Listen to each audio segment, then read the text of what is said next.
Assalamualaikum warahmatullahi wabarakatuh. Waalaikumsalam warahmatullahi wabarakatuh. Marhaban ya Ramadan.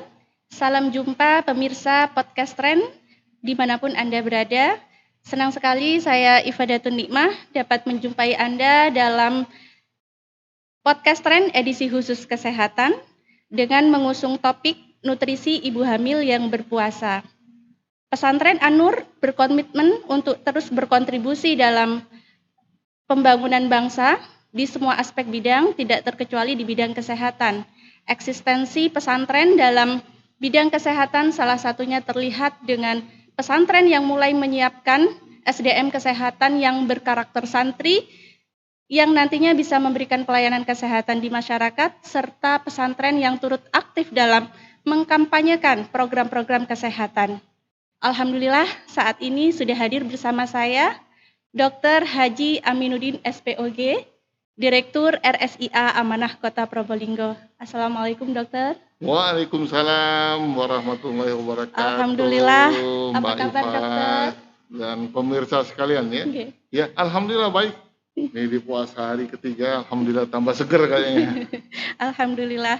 Terima kasih dokter telah berkenan hadir untuk menyapa pemirsa An-Nur Podcast Tren serta bersedia untuk memberikan informasi serta edukasi tentang kesehatan. Alhamdulillah. Okay.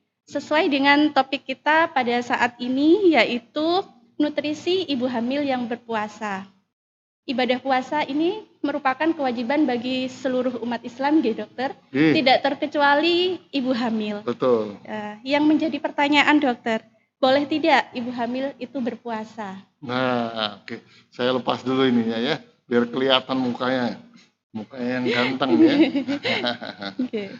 Ya, pertama-tama saya mengucapkan terima kasih atas undangan dari Podcast Tren ya, podcast Pondok Pesantren ya, An-Nur ya, pada Ramadan hari ketiga ini yang mengusung tema tentang nutrisi ibu hamil ya. Memang betul Mbak Iva, bahwa kewajiban puasa ini merupakan kewajiban bagi kita semua, sebagaimana sudah disampaikan oleh Allah melalui surat Al-Baqarah ayat 183 ya. Ya ayyuhallazina amanu kutiba alaikumusiyam kama kutiba alal ladzina min qablikum la'allakum tattaqun. Bahwa kita memang diwajibkan berpuasa pada bulan Ramadan ini, tidak terkecuali ibu hamil. Memang ada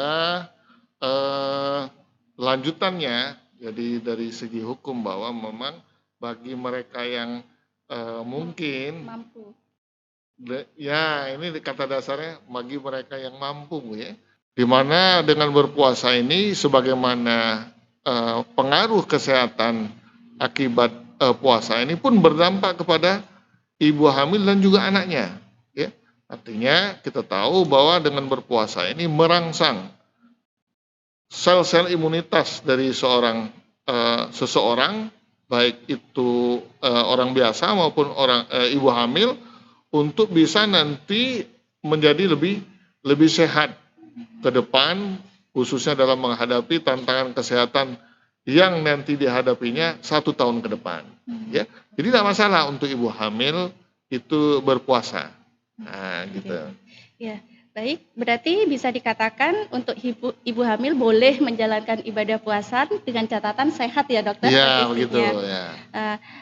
Itu tadi sudah dijelaskan juga, ternyata selain boleh, ternyata ada manfaatnya juga untuk ibu hamil serta janinnya dalam menjalankan ibadah puasa. Betul. Tapi kira-kira dokter, jika ibu hamil itu sudah tidak sanggup atau tidak mampu berpuasa, seperti apa indikasinya? Boleh ibu hamil itu diperbolehkan untuk atau tidak dianjurkan untuk tidak melaksanakan puasa? Nah, ini begini. Jadi memang ada seperti saya bilang tadi, kondisi ibu hamil yang secara patologis ya. Patologis itu tidak dianjurkan untuk berpuasa. Nah, tapi kadang-kadang ada hal yang membuat ibu-ibu ini khawatir tadi, khawatir untuk berpuasa, bagaimana dia sendiri, bagaimana anaknya, Padahal dia secara fisik, secara objektif kesehatan itu normal ya. Jadi karena ketakutan ini kadang-kadang yang membuat dia enggan untuk berpuasa. Nah, takut nanti bayinya tidak kuat. Kalau ibunya lapar misalnya kan, bayinya apalagi lapar ya, lebih lapar lagi. Ternyata enggak. Ternyata bayi di dalam kandungan itu kekuatannya 3 sampai 5 kali ibunya sendiri. Ya. Jadi kalau ibunya baru lapar, anaknya belum lapar itu. Ya.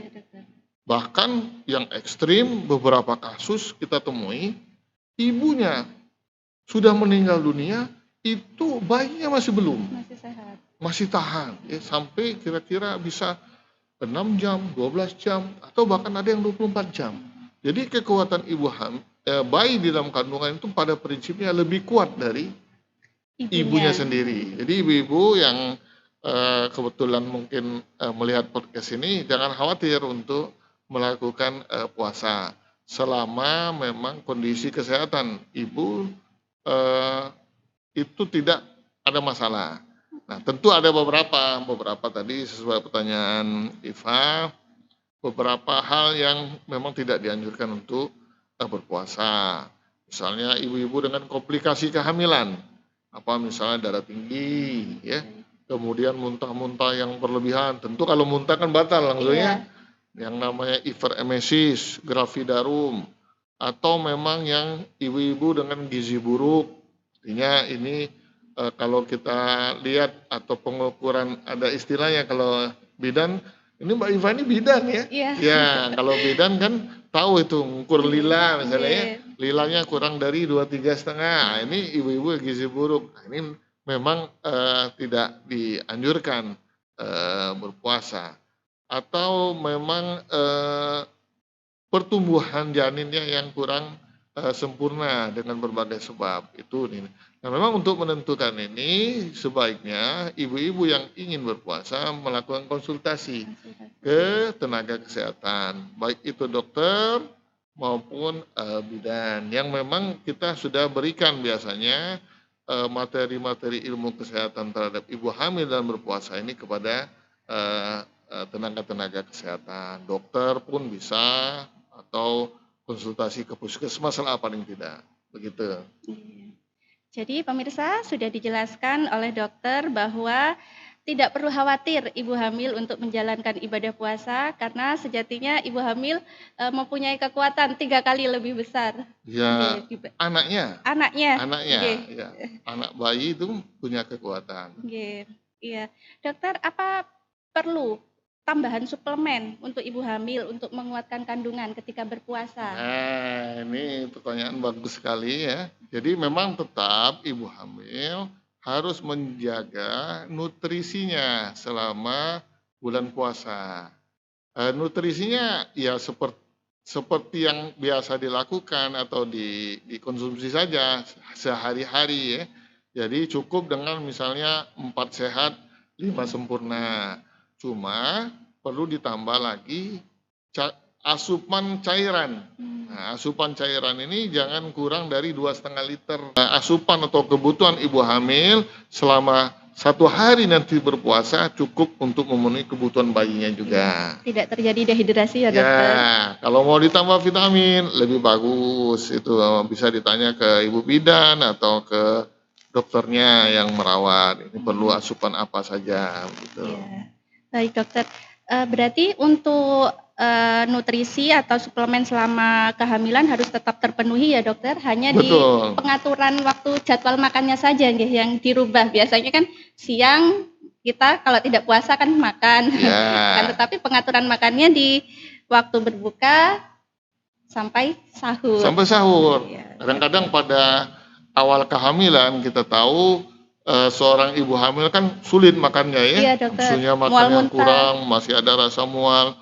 Nah, ini perlu, termasuk yang pada kehamilan yang besar ya, 8 bulan ke atas, 32 minggu sampai melahirkan, itu kan besar sekali rahimnya ya, sehingga kapasitas lambung itu biasanya tidak banyak. Termasuk tadi di awal kehamilan karena hormon kehamilan ya, itu sehingga terjadi kontraksi dari yang namanya gaster atau lambung, sehingga makan yang masuk nggak boleh banyak. Kalau banyak dia keluar lagi gitu. Nah ini dijaga porsi makannya mulai waktu berbuka itu porsi kecil tapi sering. Nah ya, sebentar makan, setengah jam makan, terus begitu sampai waktu berbuka, waktu sahurnya, dari berbuka sampai sahur. Jadi sahurnya pun harus agak lebih dini. Nah, jangan sudah imsak baru sahur ya. Membahas tentang kehamilan muda ya dokter, trimester pertama ini memang banyak sekali keluhan, kebanyakan rata-rata mual, emesis ya. Kemudian pada trimester pertama ini perkembangan janin kan cepat dokter nggih. Apa ada resiko jika ibu hamil muda ini berpuasa dokter? Jadi memang termasuk tadi masalah pada trimester pertama ya, ibu-ibu yang dengan mual itu tidak masalah. Jadi memang diharapkan sebelum atau saat makan sahur itu jangan lupa minum obat anti mualnya. Jadi prinsipnya tadi, cara untuk menghindari mual pada kehamilan awal itu perut atau lambung jangan diisi sekaligus. Jadi saya bilang tadi makan sahurnya itu mesti lebih sedikit lebih dini ya. Jangan jam 4 kurang 10 baru mulai makan ya. Habis nanti waktu sudah mau masuk imsak ya.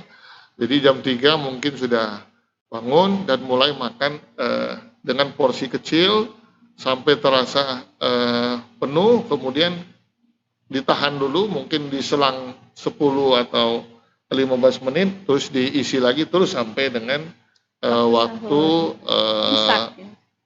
ya waktu azan ya. Kalau misalkan masih boleh kan ya, masih peringatan ya. Nah, nggak sampai waktu azan itu ditutup dengan minum 1 gelas. Ini untuk ini. Dengan demikian nanti harapannya karena efek mual sebenarnya terjadi atau diakibatkan di lambung itu keadaan proses metabolisme tidak berjalan lancar. Jadi di lambung itu mestinya makanan jangan terlalu lama diam di dalam lambung. Kenapa pada ibu hamil muda ini terjadi? Karena akibat dari yang namanya hormon kehamilan, penahan kehamilan supaya kuat, itu peristaltik atau gerakan usus itu melambat. Sehingga proses metabolisme di dalam gaster atau lambung itu menjadi lambat. Nah, begitu makanan itu tetap hadir di dalam lambung, maka tubuh akan memproduksi yang namanya asam lambung. Nah, ini yang menyebabkan suatu keadaan yang mual. Nah, gitu. Ya. Baik, dokter. Kemudian karena dalam berpuasa ini tentunya juga berkurang frekuensi makannya, dokter. Apa perlu ibu hamil ini juga menurunkan tingkat aktivitasnya selama bulan puasa? Hanya tiduran saja? Ya, bukan main ya, memang puasa ini yang perlu sekali itu niat. Ya. Niat kita. Kalau kita yakin bisa, termasuk ibu hamil merasa walaupun pada kehamilan awal, kalau dia yakin bisa untuk berpuasa, insya Allah ya diberi kemudahan oleh Allah Subhanahu Wa Taala.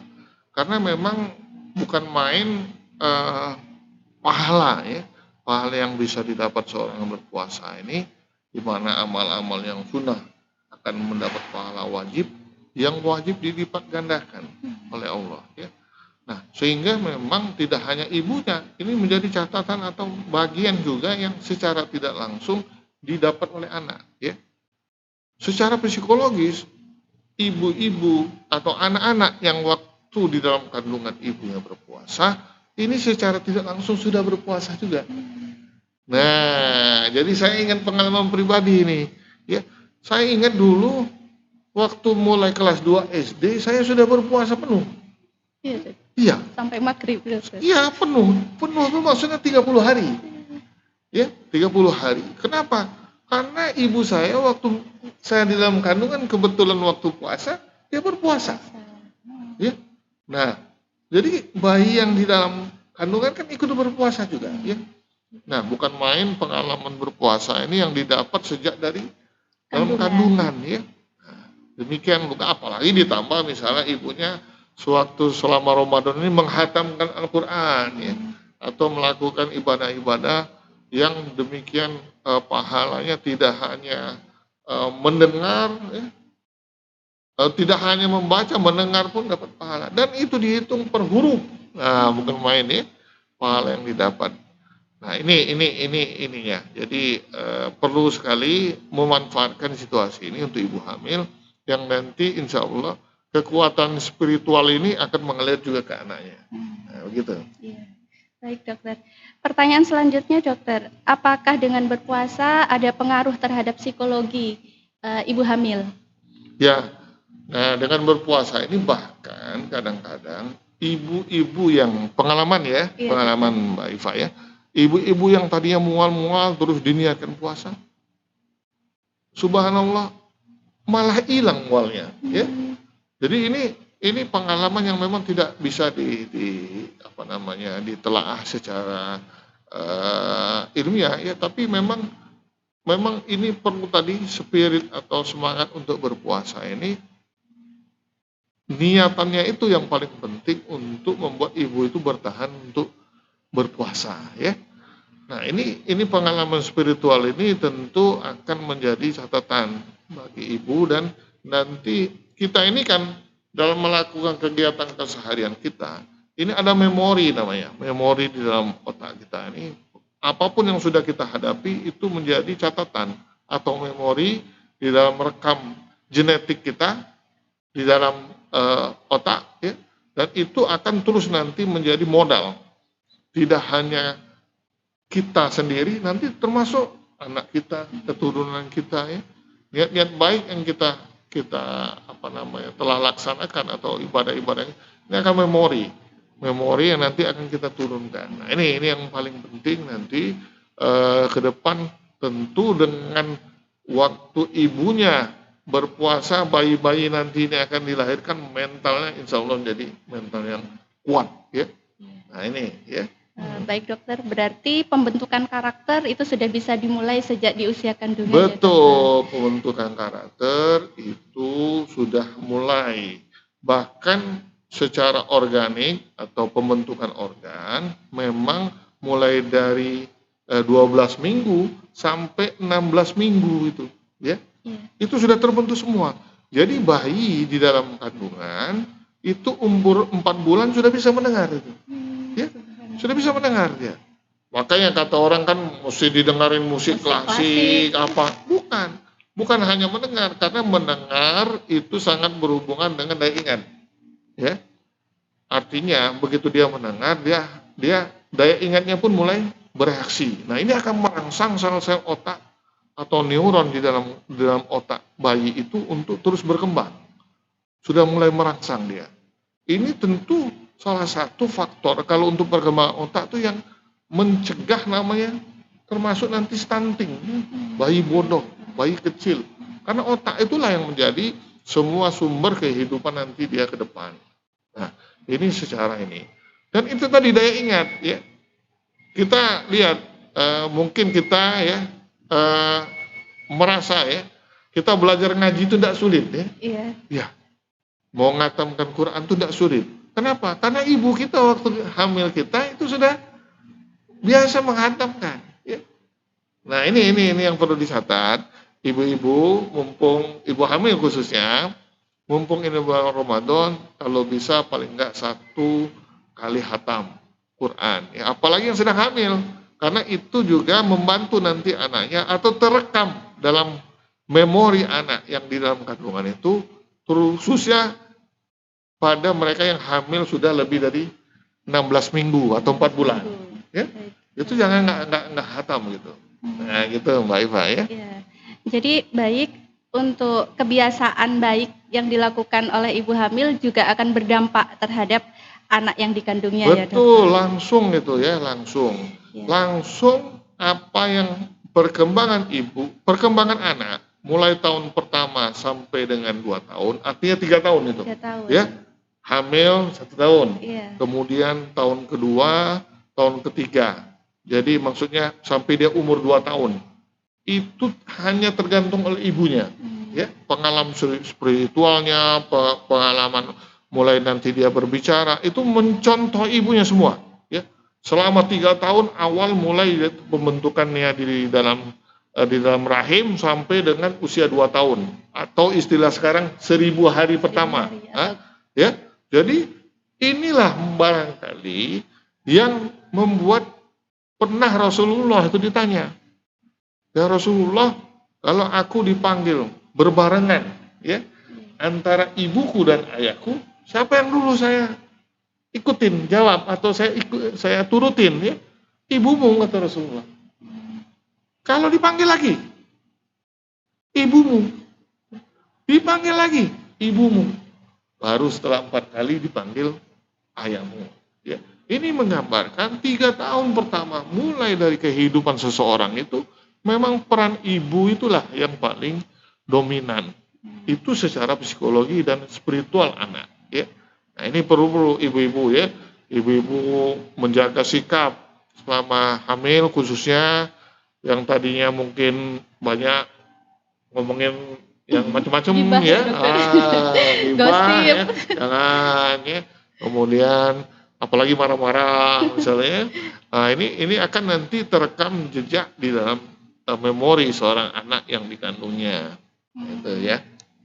Subhanallah, begitu besar Allah memberikan derajat pada seorang perempuan. Okay. Terakhir dokter. Ya, tidak terasa udah terakhir, ya. Dokter. Tips sehat bagi ibu hamil yang ingin berpuasa. Ya, ini kita rangkum saja barangkali, ya, bahwa supaya ibu hamil tetap sehat, kemudian bayinya juga jadi tetap sehat. Pertama memang nutrisi tadi yang perlu diperhatikan. Nutrisi ini cukup gizi, ya, mulai dari asupan karbohidrat, lebih khusus lagi protein, ya. Protein, kemudian sayur dan buah. Nah, khususnya protein. Protein ini sangat bertanggung jawab terhadap kesehatan seorang ibu, lebih khusus lagi itu bayi yang di dalam kandungan, ya. Protein apa yang memang dibutuhkan? Ada kan kita pernah dengar apa omega, ya, omega 3 untuk anak. Oh, betul. Jadi yang paling banyak ternyata untuk kandungan omega ini ikan. Nah, kita di kota Probolinggo ini kan tidak sulit cari ikan, ya. Ternyata ikan kembung, ikan apa itu, ikan gabus, ya? Ikan laut yang ikan kembung itu, ikan Indosiar, itu ikan apa itu? Ya, ikan kembung itu ikan banyak di pasar, ya. Itu mengalahkan kandungan omega 3-nya itu dibanding salmon. Nah, salmon yang mahal itu ternyata kalah dengan ikan kembung yang banyak di pasar dan harganya tidak begitu mahal, ya. Termasuk produk-produk laut yang lainnya itu konsumsi yang bagus untuk ibu hamil. Selain memang daging, telur, ya, terus ya protein yang lain lah, ya. Itu porsinya kalau bisa 1/3 dari yang lain. Porsi untuk dimakannya, ya, dibanding misalnya karbohidrat. Nah, karbohidrat ini maksudnya nasi, gula, itu memang jangan terlalu banyak, ya, apalagi selama ibu hamil itu mengalami atau melaksanakan puasa, karena ini cepat nanti haus, ya, lebih cepat haus. Jadi minumnya jangan minum terlalu banyak yang waktu sahur itu yang manis-manis, cukup minum air putih yang lebih banyak. Nah, kecuali nanti waktu berbuka, ya, berbuka memang dianjurkan untuk yang manis-manis, seperti dianjurkan oleh Rasulullah itu yang namanya korma, ya, karena korma ini gulanya agak lain, gulanya namanya fruktosa. Fruktosa ini tidak disimpan, tidak menjadi lemak dan dibakar, sama seperti madu.